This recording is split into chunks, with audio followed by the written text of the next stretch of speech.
Des moissonneuses-batteuses dernier cri, des robots qui analysent l'humidité des sols et même un exosquelette militaire pour soulever des charges lourdes.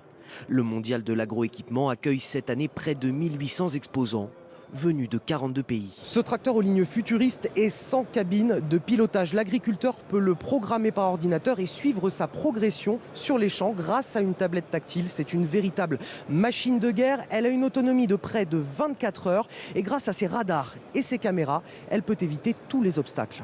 L'origine du projet, c'est surtout aux États-Unis pour répondre à une contrainte très simple, c'est le manque de main-d'œuvre qualifiée, le manque de chauffeurs qualifiés. Si ce tracteur n'est pas encore commercialisé, d'autres innovations sont quant à elles déjà sur le marché. Ces drones français, par exemple, peuvent grâce à leurs capteurs cartographier chaque mètre carré d'une parcelle d'un agriculteur et déterminer très exactement quels sont les besoins en engrais de chaque plante. On va avoir une optimisation de la principale dépense des agriculteurs sur leur parcelle, c'est-à-dire l'engrais. Donc on va nourrir la plante là où il le faut. Ça va faire gagner du rendement et donc forcément on va avoir un gain environnemental. Et tout ça, ça permet d'avoir un gain de marge net pour l'agriculteur d'environ 70 € de l'hectare.